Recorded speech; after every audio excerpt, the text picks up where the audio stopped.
Tommy Rex, and you're listening to today's Boondoggle. This is Mark Metcalf, and you are listening to today's Boondoggle with Bailey on Domain Cleveland Radio. You are listening to today's Boondoggle with Bailey on Domain Cleveland Radio. Yes, Kato Kalin listens to this all the time. Welcome to today's Boondoggle. Now, here's your host.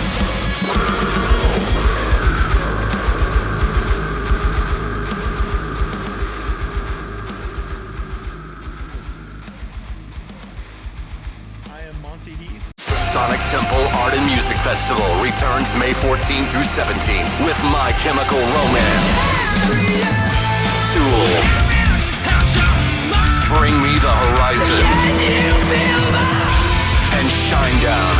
Plus, Pierce the Veil, Good Charlotte, The Offspring, Sublime, Godsmack, Breaking Benjamin, Marilyn Manson, and so many more. Sonic Temple in Columbus, Ohio, May 14th to 17th. Passes on sale now for as low as $1 down at sonictemplefestival.com. What's going on, everybody? It's Bill Bailey with today's Boondoggle, and I've been having a nice little pre-game discussion with members of the band Under Exile. What's going on, guys? Hey everyone. How's it going? Not too much. Nice. Usually when I have people on for the first time, I like to go kind of way back with them. So do you remember when you guys were little kids, what you originally wanted to be when you grew up? A musician. Yeah. The other day I actually went through some family photo albums. And there's pictures of me 1 or 2 years old holding guitars and stuff. So I'm pretty sure I always wanted to be a musician. Nice. What about you, Rye? I think the earliest I could remember was probably a scientist, but I didn't know what kind of scientist. I remember seeing drawings of for kindergarten or something, and it would on the top it would be what do you want to be when you grow up? And it's I just had a lab coat doing mixing liquids or something. And that's the earliest I could remember. Nice. I wanted to be Walter White. And what about you, Franklin? I don't remember exactly, but I know I just kind of essentially wanted to do something with computers. I wanted to do programming or something of that sort. So.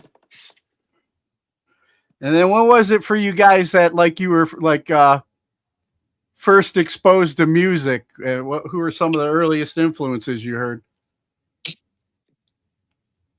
Well, for me, I grew up around my brothers, and they listened to a lot of death metal and a lot of thrash metal.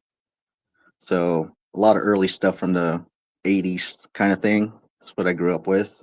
I was born in 89 too, so it was right around the time when music started changing to grunge and stuff, and they kept putting metal on instead of the whole grunge thing. So I had a lot of metal growing up. Nice. How about you, Rye?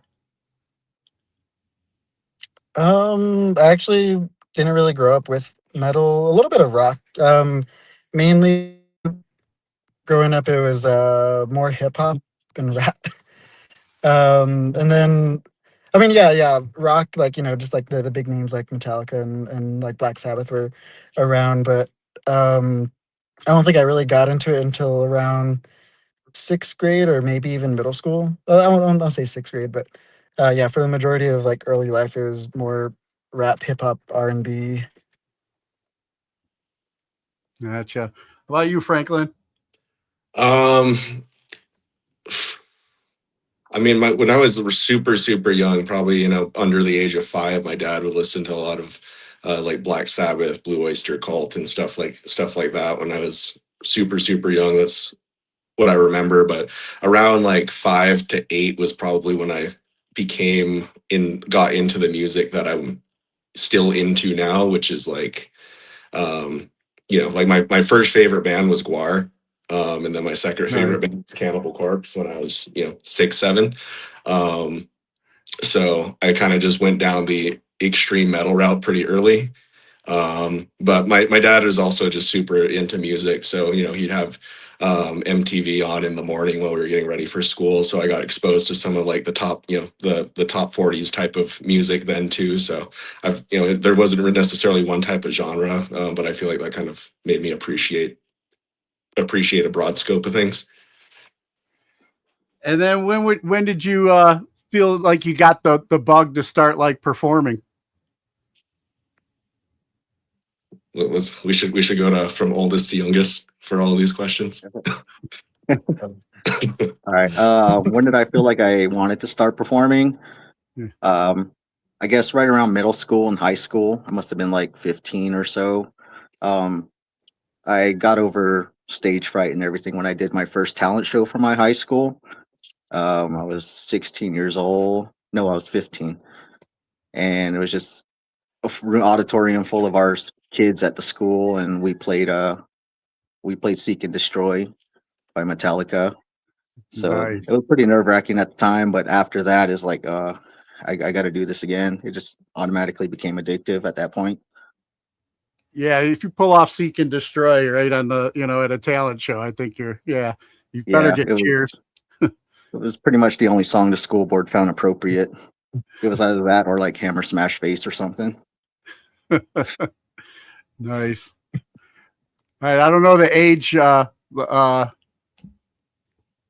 structure here, so who's next? Oh, that's probably me.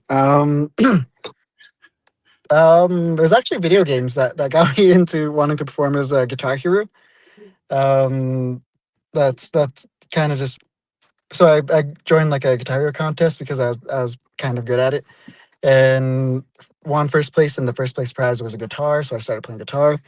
I don't think I really had much stage fright. I think I feel a little more comfortable on stage than like just social situations. But yeah, the Guitar Hero is what got me into playing guitar and performing. I've been in like concert band and just jazz band, things like that in school that kind of felt comfortable at the time. Nice. All right, Franklin.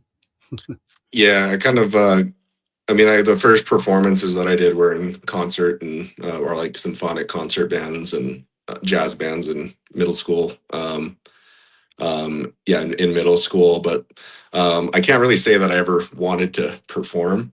I just like playing music. And then like I like honestly never had any desire to perform up until up until I ended up in the group. So And then when was it you discovered your voice? that was in high school. I want to say like my freshman year of high school, because I stayed in a dorm, or I stayed in a dorm during the time that I was in high school, and there were certain periods of time where there was just nothing to do, and I kind of started to go like listen to some bands that I never really paid much attention to, like Lamb of God, but mostly their New American Gospel album was what I gravitated toward a little bit more.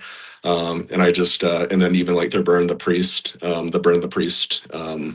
record that they put out before then. And I was like, yeah, these vocals sound pretty cool. I want to try to figure out how to do it. And I just kind of figured out how to do it and was really bad at it for a long time until I figured out how to be less bad at it. Nice. And then what would you say, like when you guys started like getting together and playing out, what was the music scene like there in what was it, Shiprock, New Mexico? Is that where you guys are at? Yeah, we're out of Shiprock. Yeah. I actually joined the band in 2015. The band was already going for like another year or two before I joined. I actually came on as the bass player, and I think the first show I've ever done with these guys was actually a battle of the bands, and I think we ended up winning or something like that. Was that the one with all the country bands? It was a country. Yeah. We were the Black Sheep band. It's like everyone else was a different genre, and we were the only metal band there, and we ended up taking the cake. So Nice. after that, The just people spoke. Yeah, the people spoke that day, and from there on, I was just learning their music until some changes had happened, and I got moved on to guitar. Then from there on, started presenting what I had as far as songs, and from there on we just all You're in some bands before then too, weren't you? Yeah, I was in a few bands like right out of high school. Like Dying in Faith was one of them from some of our friends who are still in bands around us to this day. Um, Also some projects here that kind of just fell through, nothing really serious. But once I got with Under Exile, it's just been focused on that ever since. Yeah. Working with the guys too is really great. It's easy. It's fun.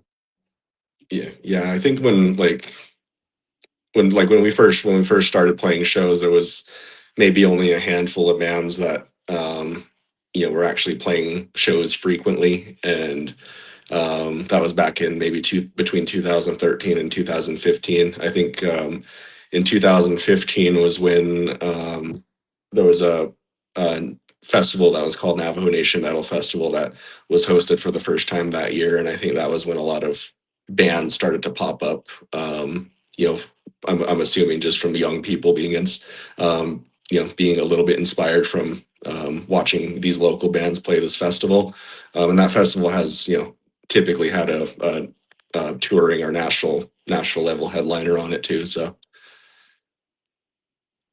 Nice. but I mean, in more recent times, the amount of bands and the amount of support has definitely gone up. I'd say that when we first started, there definitely wasn't necessarily a lot of people attending shows in the Shiprock area. So when did as Rum mentioned, it was before he even joined the band, but when did Under Exile originally come together? I'll let Rylan answer that. Me and him have different. Yeah. So for this lineup, I want to say, or for like an official lineup, I would say probably 2013. But there was a few years. I want to say like 2011. Around there is when we had two guitars, and it might have been Wyatt. It might have been 2012 actually, where Wyatt joined the drummer. And so when we had those three, two guitars and a drummer, we started playing shows. So I'm gonna go with 2012. And Franklin joined not too long afterward. My signal's not doing so good right now. I might have to move to. Yeah, you're breaking up a little bit. You're driving, aren't you? Okay. No, I'm not. I'm just in my car. No. All right. And then what was? Okay, go ahead, Franklin. Yeah. So I know Rylan had been writing with another guitar player and our current drummer when they were in high school back in 2012, 2013 or so, and I joined in 2013. But we played some shows, but we didn't actually get. I always count the creation of the band from when we actually had a tangible product or actually had music recorded. Up until that point, it was kind of just us getting together, playing shows and playing essentially just having fun. But in 2015 was when we went ahead and actually started recording music and had something that people could listen to. And then I'm always curious about band names, like who came up with the band name and what's it mean to you? Oh man, that was before my time. Yeah, it was before me as well. Right. Rylan's the one that would have the answer for that, and that would be a Rye, and he's having connectivity issues right now. Yeah. Okay, so I don't know if this is any better. Yeah, I just moved from where I was. Okay. I'm currently driving right now, but so Under Exile, we were kind of we were trying to do that Ernie Ball Battle of the Bands, and we didn't have a band name at the time. We had like 4 songs, and like even a few recordings, but no band name yet. So we were just like trying to come up with anything. And I think it was like super late at night, and I just like had a whole list of just some words that I thought sounded cool. And yeah, just kind of put some together. Under Exile kind of stood out to me more than the rest of them, and I just asked the other guys if how does this sound. They liked it, and so we went with that. and I don't think there's really too much of a meaning. It was just middle school kid that had some cool words together. It just sounded cool. Gotcha. Now, I'm not trying to be ignorant or anything. I'm just curious, like when you guys, because you mentioned that your dads listen to kind of like hard rock and metal, and like your older brothers and stuff like that. But I've always been very curious and a fan of Native American culture. Did you guys ever get any kind of like pushback for kind of getting into metal or be playing metal bands? Has any like the elders or anybody been like, oh, you can't do that? They don't like it. Actually, no, I don't think so. If anything, just over tattoos, but they got over that real quick. But no, nothing about the metal music. Family's always been pretty supportive. Yeah, I mean, I think like yeah, I mean, like you mentioned, even like elders and all that, like even they're listening to heavy music. I mean, whenever there's a bigger touring band that comes through that just happens to have a stop or decides to have a stop on the Navajo Nation, we always see people that are up there in age, and pretty much always have.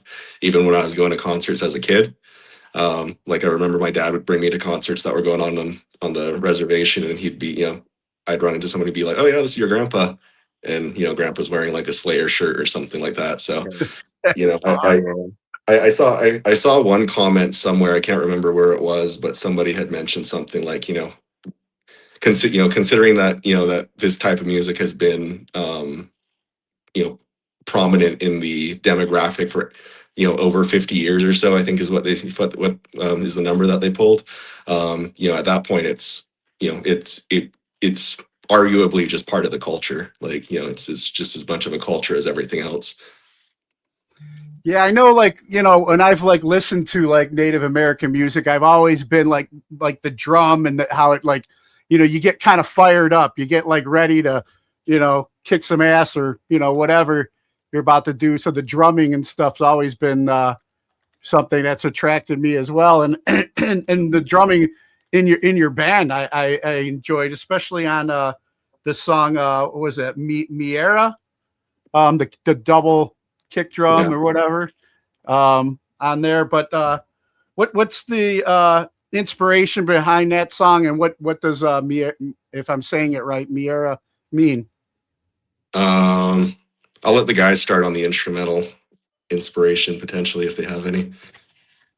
Yeah, it was one of the riffs I already had when I entered the band back in 2015, and just kind of slept on it for a while, see what else we could come up with, something new. And along the way, it just kind of made its way back into the files, and like, hey, let's try to work on this. I believe it was Franklin that felt like we might have something with that one, and we just started working on it. We finally got with our producer Eric Jensen, and he kind of helped us like find our path to make it what it is today. But as far as lyrics, I think I'll let Franklin explain that one. Yeah, let me pull up the lyrics here because I can remember them when we're playing, but I can't remember them off the top of my head. I do remember. Oh, sorry. I do remember. I mean, like if I'm like just being as simple as I can be. A lot of my lyrics just kind of center around nihilism, and but not necessarily in like a negative way. It's more especially Ephemera, it's kind of just like the with how fragile and how finite your time on earth and your time being alive is. That's not something that you should that's not something that you should draw anxiety from, or that's something that should stress you out. It's something that you should find if anything, the will to do whatever you want with, because you have all this time and all these you have all this time and this opportunity to be essentially whatever and whoever you want to be. And that that death isn't something to fear. That's why in the second verse, one of the lines is death will bring us peace. once you accept that, I feel like life is a lot more easy to deal with a lot of the time. And I mean, of course, part of the writing the lyrics is part of writing the lyrics for this song is something that was kind of pulled from just growing up on the reservation, and a lot of our lyrics are. I mean, we unfortunately in the on the reservation, from the circumstances that we've came from, I mean, there are a lot of hardships, there are a lot of things that make it more difficult for people to succeed and for people to be able to realize the goals that they set for themselves. But those circumstances don't ultimately define the end result or the fate of somebody's life. Those are just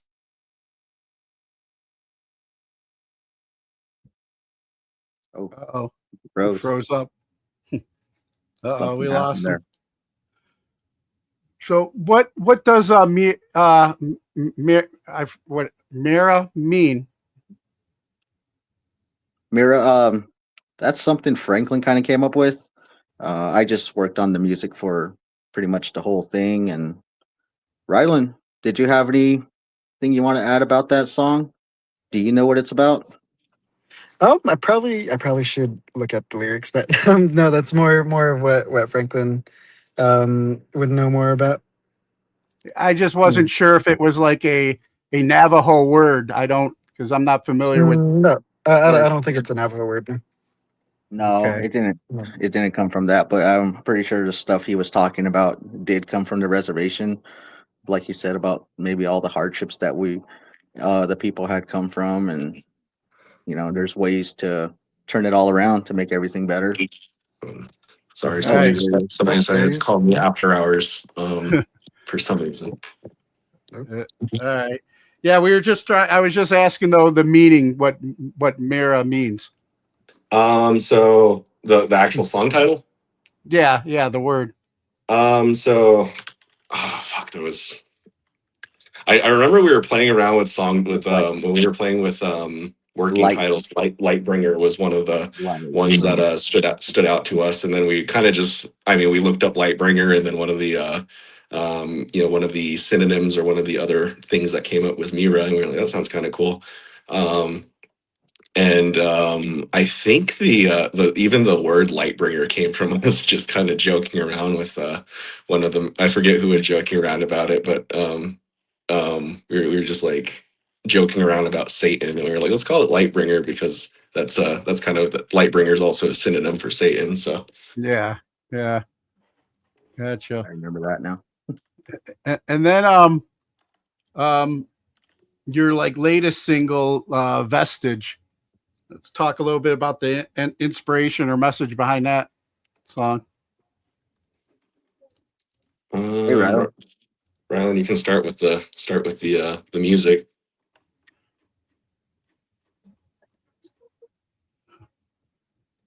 You're muted, Rye.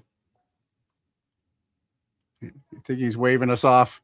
You're muted. Hello? There you are. There you go. Okay. There we go. Okay. No, I don't know why the signal keeps going in and out, but Did you hear what we said? Yeah, did you hear what we said? The music behind Vestige. okay, I can't hear you guys. So that's All right. can you guys hear me?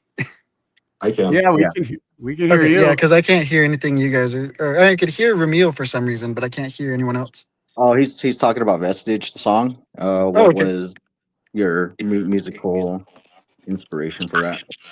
Okay.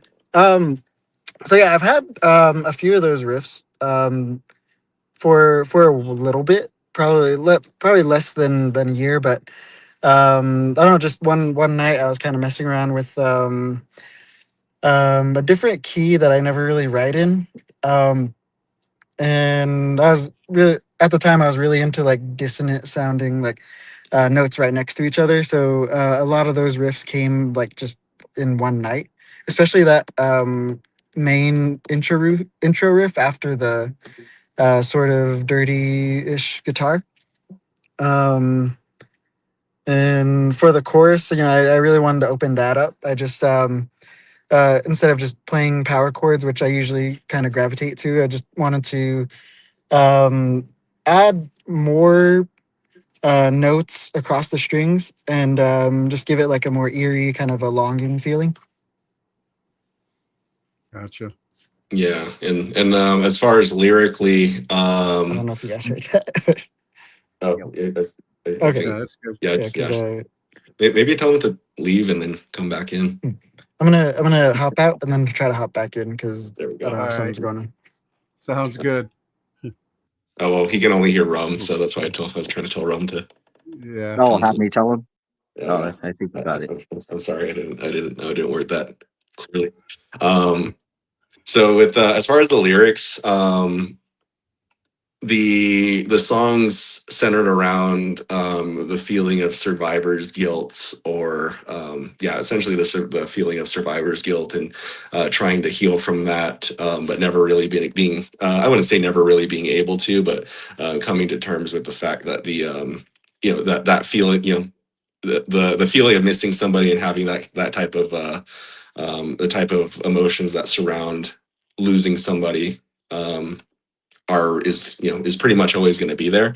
You just have to, again, either find inspiration or some type of find the will to continue from that.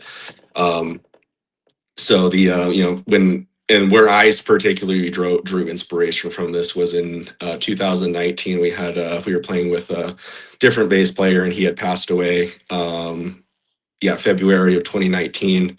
And that was when we took about what would you say, around about 4 year hiatus, almost 3-4 year Yeah. hiatus. Yeah, 3-4 years. Yeah, where we we were still playing shows every now and again, but we weren't actively writing or really doing anything new. It was just like if a show would come up, we'd play like 1 or 2 every year. But when just it was really hard to come for, I can, speaking for myself, it was really hard for me to come back and get back into the mindset of even wanting to write music or play music after that. And actually, when thinking about it now, like with Vestige, I wrote the lyrics the day before I went to go actually record the song. And it was after we played in Flagstaff. We were playing a show at Testament, and coincidentally, that venue that we played at was the only other time that we played at that venue was with that bass player, and that was also his last show with us. So that's where I drew the inspiration for the song was realizing that hey, I'm healing. I've come to terms with this thing that happened back in 2019. I'm ready to go ahead and move forward, and I just need to go ahead and find the will to continue, even though a part of me feels guilty for continuing this without that person. Gotcha. Yeah, I saw that you guys took a hiatus. Now I can't hear you. Now you can't hear me? Oh no. I can still hear you. Oh man. Yeah, I Hold can, on. Like Rum's surprisingly, doing I can hear well. you now. His setup. You can hear me now too, Rye? Yeah, I could. After I got out and came back in, I could hear you. Okay, great. And we lost. Oh, Yeah, I think he's gonna probably. well, now I can't hear Starting anyone. over. Oh no. Huh. Oh, what's going on, man? Go inside. Use your Wi-Fi. Yeah. If you can hear that. Hello. Yeah, I can't hear anything. I don't know if you guys can hear me. Start over. We can hear you. All right, boom. I can hear everybody now. Oh, cool. All right. Yeah, now we lost Rye again. He can't hear us. So it's just One or but the other. what I was saying is, like, I saw that you guys took a hiatus. I didn't know about the loss, of the bass player, or, the band member. I assume because I looked and that typically that's just, that's not something that we like to include as part of the press releases. We'll talk about it as part of the history, but as far as press release, we just kind of keep that a little bit closer. No, I get it. I totally understand why. I assumed that because of the time frame that it had to do with, when the world was put on timeout during that time frame as well, Oh yeah. And honestly, I feel like that kind of, I want to say that kind of helped us stay together a little bit more, because it gave us all time to just, recenter ourselves and work for ourselves personally. Because by, I can speak, I know for sure that from in 2019, I was a mess. So I definitely needed that period when I could recenter myself. Gotcha. Yeah. And then the album that is getting ready to drop here on the 27th of March, I believe, and it's also a one of the tracks on the album, Ephemera. Is that pronounced correctly? Ephemera. Ephemera. Yeah. Yeah. What tell me about the meaning and inspiration behind that song. So the title for that song, ephemera, means that just pulling up the dictionary definition of the word, it means things that exist or are used or enjoyed for only a short time. Again, just on the typical topic of existentialism and nihilism that I like to write my lyrics about. I was trying to find song titles, and I forget what I was kind of doing research on, but I was like, what's a really good, or what's a word that I can use for this, that for this concept of finite existence, and essentially, this concept of finite existence that fits into one word, because I don't want it to be a 2 or 3 word title or anything like that. I was like, let's just find one word, and then just researching things, that was the one that popped up, and I was like, that makes sense, that. And then honestly, in the back of my head, I was like, cool. And if we get like CDs or cassettes or something like that, eventually these are just going to fucking get lost. So it fits perfectly. Nice. And then you guys when you went into like the studio working on this, you got to work with Eric Jensen of Escape the Fate. How did that relationship come together? So one of my good friends is named Matty Hoffman. He plays guitar in Escape the Fate currently. But he played in a band called Message to the Masses that was from Tucson back in about 2015 to 2017. And I just stayed in contact with him. We had played with them, I think, at like 1 or 2 shows, and I enjoyed the music that they made, and became friends with the members. And then eventually, he started touring with he started his career as a touring musician, and eventually moved into being the guitar player for Escape the Fate. And one of the times that they were playing here in Albuquerque, Rio Rancho, I went ahead and visited him at the venue, and we hung out for a little while. He introduced me to his bass player. I think they wanted to go eat or something like that. So they were on a bus, and I had my vehicle, so we went ahead and hopped in my vehicle, and we went and drove wherever they wanted to eat, and got to just talk with them about the tour and all that kind of deal. And then when it came down to us wanting to enter the studio to go ahead and record more music at the point that we started, I hit up Matty, because he's just one of the guys that I know that works professionally in the industry, and I'm like, if anybody's going to know a good person, he's going to be the person that's going to know him. So I messaged him, and he just said, yeah, my bassist is actually a really good producer. He did this project and this project and this project. You should hit him up. So I did, and then we worked something out, and that's how it happened. Nice. And then I was seeing like now, so there's like a label out there, the Rez Metal, but you guys have like kind of like, I don't know, like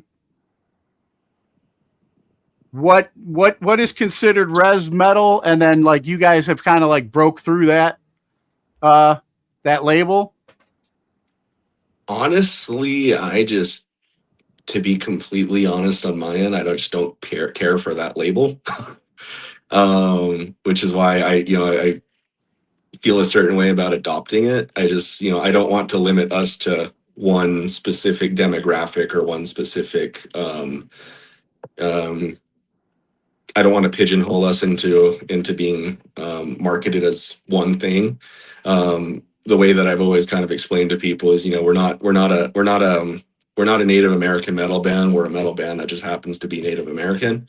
And I feel like, you know, labeling ourselves as Rez Metal kind of, it's kind of leaning more into, you know, being from the reservation, which I mean, most of us don't live on the reservation anymore. So, you know, it's not really anything different. It's just not something that we've really chosen to adopt. Gotcha. Yeah, I didn't even know it was a thing. I read it on the bio or whatever, or when I was reading up on you guys, and I didn't even realize that was a thing. But yeah, I get that. You're a metal band that happens to be Native American. Not why pigeonhole yourself. I mean, yeah, and I feel like there's maybe a certain type of personally with, you know, with lyric, when I get into lyric writing, I feel like there's maybe a certain I mean, not even just lyric writing, but coming up with video concepts and coming up with just conceptual ideas. If labeling ourselves as a Rez Metal band would kind of possibly lead to some type of pressure to draw from those influences in our art, which I mean is fine, but I'd rather that come from personal experience and broadcast and a wider scope to a wider audience than to limit it to, you know, to one demographic. gotcha. Yeah, I mean, are there things that like from the culture that you've grown up with that you like to share in your art?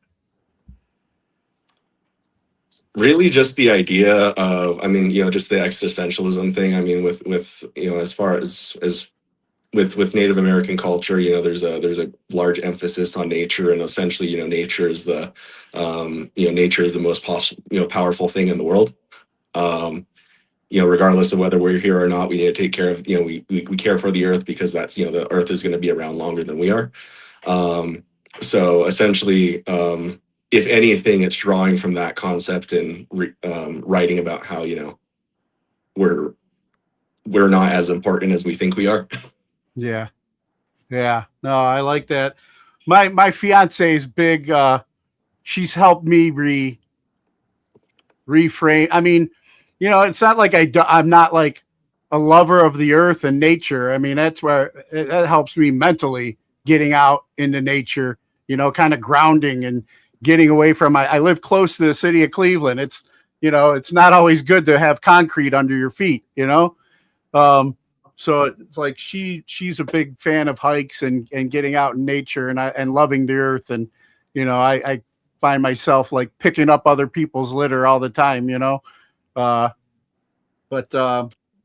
I'm just curious about those kind of things. I had a band that was, they're all Samoan the other day I interviewed, you know, and I'm always curious about the different cultures. And like I said, growing up, I've always been a fan of Native American culture, especially like the religious and spiritual aspect of things. You know, that's always been things that have called to me. I was raised Catholic, you know, and that just, I don't feel that connection, you know, to that. I'll still go to church because it makes my mother happy, but my spiritual connection, I'm 17 years sober. So it's like I'm in recovery, and it's more of like a higher power of my understanding that I have a spiritual connection with now. And I like to, you know, kind of take what I learned from others, you know, and like I said, I've been a huge fan of the Native American culture. So that's why I ask these questions, not being an asshole or anything. Yeah, no worries. You only know what you know, so we're definitely here to talk about it. But Yeah. also, congrats on your sobriety. Yeah, congrats on the 17 years. Yeah, thank you. Yeah, I Nice. just got it. Good job. March 1st was my sobriety day, and it's cool because I've made a lot of friends in the metal community that are sober as well, and I'll see them on like squares like this. We'll do like, you know, meetings and stuff, and I'm sure, you know, I can't. It's an anonymous program, but I'm sure some of these guys you've you guys have found inspiration from in your music, you know? I'm 7 years myself, so Oh, Yeah. awesome, man. Congratulations. Yeah, I December. know. I'll be doing- I've always read, you know, or, you know, there is that stereotype out there about, you know, Native Americans and addiction struggles on the reservation and stuff like that. So yeah. And I mean, I mean, you know, when I fell into it, it wasn't even while I lived on the reservation, because I haven't lived there since I was 18. But you know, I can definitely see how people could succumb to that, you know, that Yeah. condition in those conditions. So Yeah. Friends, family. Been around it while I was on the reservation, and it's a pretty big thing that hits. yeah, our song Convalescence is actually about, you know, about recovery. oh, nice. I'll have to check that one out for sure. And then As Above, So Below is kind of what I mean, my inspiration from that came from my experience going through you know, a recovery program. And I'm not religious. I fully respect everybody, you know, I fully respect anybody's beliefs, but you know, you know, that's just not me. Yeah. And you know, I kind of with where, you know, with where religion sits in our history, in regards to like, you know, things that, you know, reasons that things like the long walk happened and everything. You know, I drew inspiration from those historical elements in writing As Above, So Below. But again, I like to try to write everything as ambiguously as possible. So, I mean, I've had people who have listened to that song and been like, I thought you guys were straight up Christian band because of the lyrics in that song. And I'm like, yeah, in my head, I'm just like, well, if that's the message you want to get from the lyrics, great. Like, you know, I'm glad you pulled something from it. That's their interpretation. Yeah, it's kind of like, I mean, for me, it's kind of like that spiritual connection and recovery. It's, you know, whatever you gain from that connection, that higher power of your understanding, you know, they will get something of their understanding from your lyrics or whatever, you know. Right. Now, like we said, the album is getting ready to come out on the 27th of March. What goals do you guys have lined up after this, and is there any plans to tour to support it? Yeah, so we have we have a tour that we're going to be announcing on the same day that the EP releases on the 27th. That's going to be running up to the northwest part of the northwest part of the country. And then we have a couple, you know, maybe a couple dates that we're going to sprinkle in around there. And we do want to start to travel more east at some point here within the year as well. So yeah, there's definitely plans that are going to be announced as far as as far as a tour. And then in regards to just anything after that, I mean, we have no shortage of music and riffs that we have compiled right now. Really, it's just going to be, I mean, you know, with our producer playing with a band full time and touring, there's, you know, we have to work around his schedule as well. So, you know, once it comes time to sit down with him to go ahead and do that, that's, you know, we're going to go ahead and record, because with this whole EP, we've with the first one, a lot of the song, or with the first release that we put out, which is just our self-titled album, we a lot of those songs were written by ourselves. So they would jam the songs, and the songs were written from beginning to end before we ever got a producer involved. And with some of these songs, or I'd say most of them, there was an idea for a song, or maybe one part of the song that was written, and then the rest, you know, everything else was written in the studio at that same time. So that's seems to be how we worked the best this last time. So I feel like that's going to be part of this next recording process, and then maybe possibly have a couple songs that are already mostly written. Nice. Well, hopefully around a trip to like Cedar Point or Kings Island, you guys fit in some shows here in Ohio as well. You know, love to see you guys live. That'd be great. That'd be great. How's the metal scene out in Ohio? I mean, it's always been pretty big, especially in Cleveland. It's just like dirty and Steel City, like kind of like Pittsburgh or something. We got a lot of angry blue collar guys that like to get out. And I mean, for years we've had a pretty solid metal scene out here. Like, you familiar with the band Midnight? Yeah. Yeah, I mean, they're from here originally, and now they're out taking over the world, man. It's Mushroom Head's from Cleveland, aren't they? yeah, Mushroom Head's from here too. It's like, I grew up with well, I didn't like grow up with them, but I've been back when the original members were together back in like 95. I was running around friends with those guys and stuff. I mean, I still support the band, because it's like even the current members are people that I know from the scene that I've established relationships with. So always supporting them. But, that was like one of those, like, like being a kid in a divorce when like some of the members start going off and doing their own stuff. Like, if you're a fan of like the older type of live shows, like, Waylon from, that was in Mushroom Head started Killer's Confession, and now they got he got a bunch of the X members together, and they're called the X Faces, and they'll be out touring as well. So check them out if they come through the area. Heard about that. A lot of my Facebook friends are excited for that. Yeah, me too. I was a fan of the old school stuff. You guys have a lot of bigger festivals out there too, I think. Oh yeah. We got Sonic Temple, and it used to be Rock on the Range. Now it's called Sonic Temple.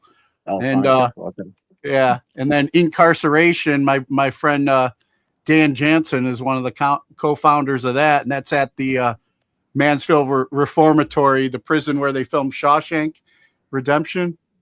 So that would be that'd be a sick festival for you guys to get on for sure, man. Yeah. I mean, at this point, I think it's just I think at this point it's just a matter of us asking and working out the details. So. Yeah. Well, I'll definitely plant you guys in my friend Dan's ear for possibly next year or something. Okay. Be good to have you guys out. Those Danny Wimmer festivals are a big deal, man. They're very well run, so you guys get will enjoy, have a good time there. Now, before we get ready and wrap up, I want to ask you guys a couple questions that I normally ask my guests that I have on here. Kind of talked a little bit about the music that inspired you guys when you were young, but who are your top 3 artists that you're listening to today? And we can go back to the age thing if you want, the age timeline. Like me start first. Yeah. Today, what I'm really listening to, I would say, I think Black Sabbath came about again, the whole Black Sabbath thing last year. I actually started a tribute band with some other friends in my hometown. So nice. Been listening to a lot of Black Sabbath. The new Megadeth came out. I'm a big Megadeth fan. So I've been hanging on to that one for a bit. And then also probably just newer stuff like Peeling Flesh.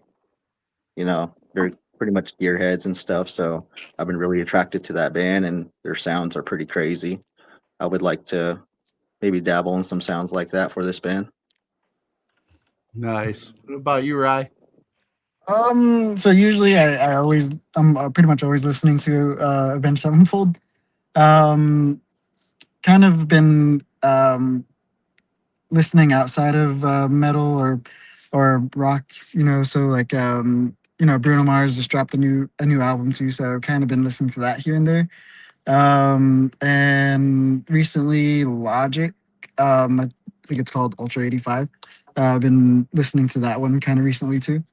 But yeah, if they're just going with metal, but usually listening to Avenged Sevenfold, Trivium, or I want to say Machine Head. Yeah.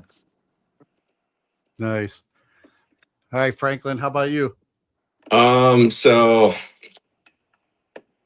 I'm gonna give 4 just because the first one's always a given. It's just like never changes, and it's not really interesting. But I've been listening to a lot of like 1994s to 1997 Eric War.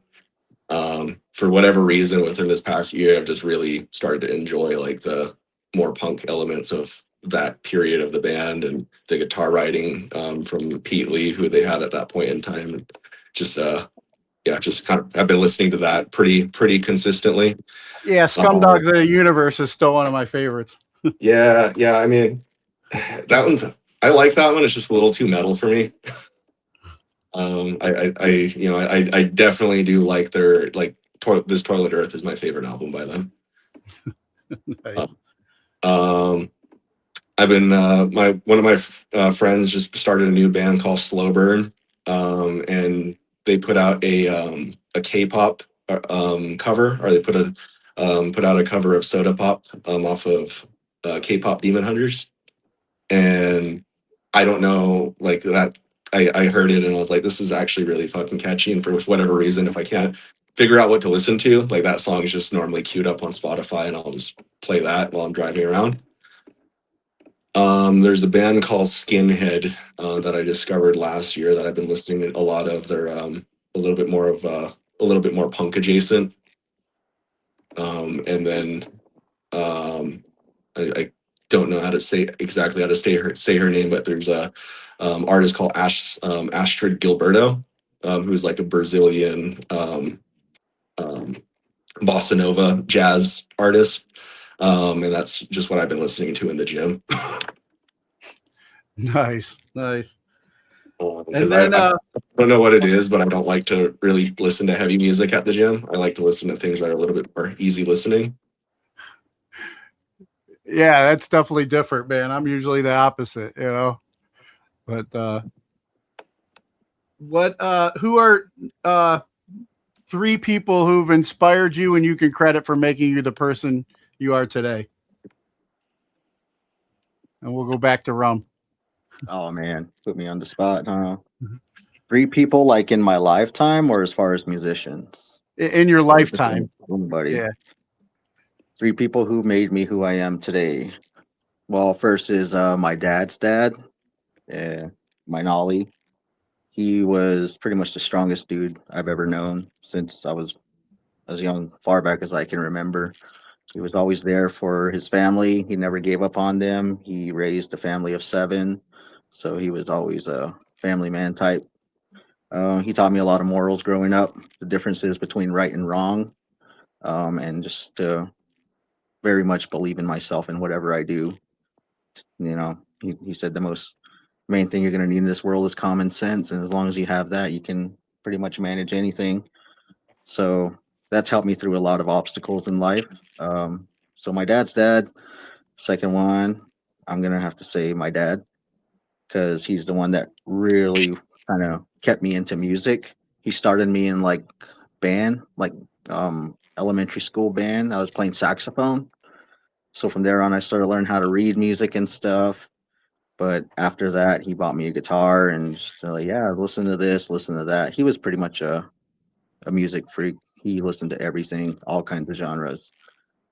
But yeah, he really pushed me toward music, and I'm still doing that to this day. I don't know. I don't see no end in it. So he's the second person. The third person right now just happened last year is my daughter. Congratulations, Yeah, man. thank you. It's my first kid. My daughter, she was born in July, and she changed my world. And everything's been so great after that. Yeah, man. I'm a girl dad myself. I got 2 daughters, and yeah, same thing, man. I mean, I didn't get sober right away, unfortunately, when they were born, but I realized that, the world didn't revolve around me anymore, and thankfully I got sober when my oldest was turned 8 years old. So at least from then on, they've known me sober and present, Well, good job, man. Yeah. Thanks. Yeah, it just gave me a whole new perspective on everything, the way I look at everything, the way I watch a movie, the way I'll listen to a song. It changed everything. Oh But yeah, yeah. those are my three people going through life. It would be my dad's Nice. dad, my dad, and my daughter. Awesome. What about you, Rye? Um, main one I'd probably say is my mom. Yeah, she was a huge supporter of the me with the music and everything, and a huge supporter of the band. One of the band moms. Made sure everyone was okay and everyone at least ate something. She ran the merch table sometimes. Yeah, no, she taught me a lot of the morals and values that I have today, and a lot of what I do is mostly to make her proud and to try to pay her back for everything that she did before she passed away. But the other ones would be my brother and sister, just because we're around each other all the time. I feel like we all pretty much have like a similar personality, and they're always there for me. We kind of help each other out. We feel like we're a really strong team. Just us three. Went through everything together, and now like we're helping each other out in adulthood. Gotcha. Real sorry about your loss, man. Oh, thank you, appreciate that. And how about you, Franklin? Definitely my dad. My dad definitely instilled the type of work ethic, self accountability, and self auditing that I do on myself pretty frequently, in different parts of in all aspects of my life.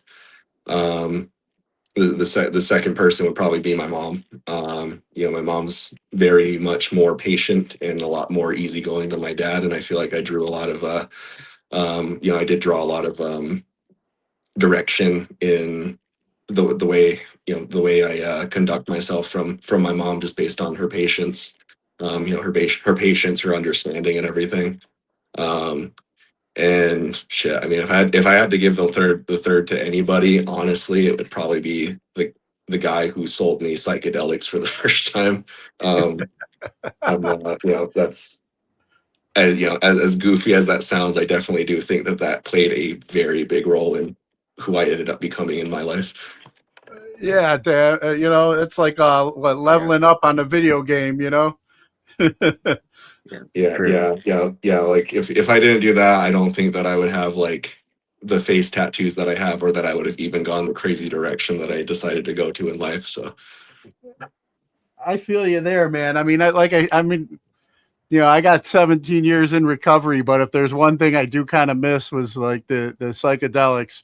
I never had a bad trip back in the day, and I always did want to do like peyote on a reservation. So yeah. What I can say is that all of the lyrics from the Make Your Peace With It project that we did up until now have been in some way inspired by that or those experiences. The song Epicurean is actually about an LSD trip. Gotcha. Yeah, see, that's the addict brain in me. I'm looking at ways to justify, one more time. Well, if it's like for a religious or spiritual thing, we could convince ourselves to do things. Yeah, I mean, I definitely wouldn't go back to that, but I also can't. I also feel like I can't ignore the person that came out as a result of that. Yeah, no, I got you there, man. I feel you there. I connected with that big time. And then going back to when you guys were little, do you remember like what your favorite toy was as a child? It was a guitar. It's just something my dad made for me, and it was just a replica of an acoustic guitar, and that's what I had the most of. I don't know. It's something about a guitar. That's what I had. Nice. Rylan? I didn't have a guitar, but we had a few toys, but I think like the more fun ones were actually just sticks and rocks, because you could actually swing those and like actually play with them. So yeah, little Rez kid, just sticks and rocks were probably the most fun. Just playing outside, playing Yeah. at a farm, playing in the ditch, just Mhm. throwing mud rocks at each other. Yeah, that was Rez Kid stuff right there. I still remember how sad I would be when the sun was going down. Yeah. Oh yeah. Yeah. Time to go Yeah. inside. Yeah. Time to go home, go to bed. Yeah. Mhm. Feel ya. Mine would pretty much mine would just be anything that was Godzilla. Nice. Nice. And then I haven't asked this one in a while, but you guys into like pro wrestling or MMA or anything like that? I used to watch a lot of WCW in the 90s and then like going back into the 80s with WWF and stuff. But like I think the WCW NWO era was pretty much my jam. Yeah, up until about I'd watch WWE up until about 2006 or 7 when my grandpa passed away, because he was the one that I used to watch that with. Gotcha. What about you, Rye? Were you into it at all? Yeah, we watched it. I think for me it was WWE, and my favorite was Undertaker.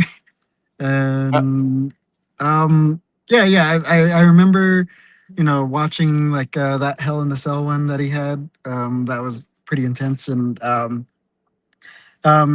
remember because we didn't have channels really, so we'd have to like go to someone else's house and like watch it, or someone maybe recorded it, and like later we'd have to like Somebody watch it. recorded it on a VHS.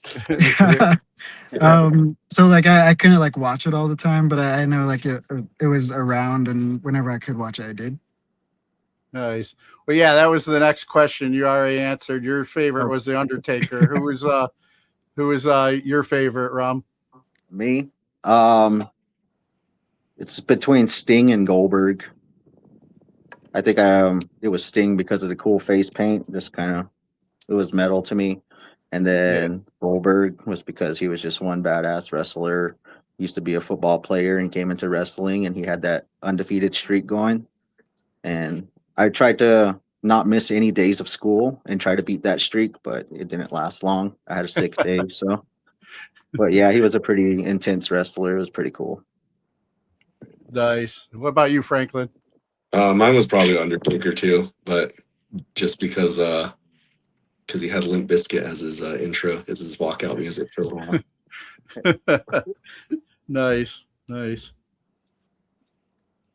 Well, guys, it's been great chatting with you and getting to know you guys some more. For any fans out there that might be new to hearing about Under Exile and want to check you out and support you guys, where would you send them? Probably just to Instagram. Instagram is where we keep that's the social platform that we keep most updated. And then there's also a very convenient link to our link tree in our bio that has all of our our merch store, our streaming links and all that kind of good stuff in there. So but other than that, I mean, if you look up Under Exile on YouTube, Facebook, wherever, you can find us. So yeah, any streaming platform really. Yeah. Awesome. Well, guys, thanks again for the conversation. It was great talking with you. Yeah, you too. Likewise. Thanks for having us. Yeah, no problem. Take care. Yep, bye. All right. Peace out. Later. Alright! Listen up! Hold on to your seats! Grab your girls, grab your beers! Hey everybody, this is Charlie from Anthrax, and you are listening to today's Boondoggle. This is Mark Metcalf, and you are listening to today's Boondoggle with Balaam Domain Cleveland Radio. You are listening to today's Boondoggle with Bailey on Domain Cleveland Radio. Yes, Kato Kalin listens to this all the time. Welcome to today's Boondoggle. Now here's your host.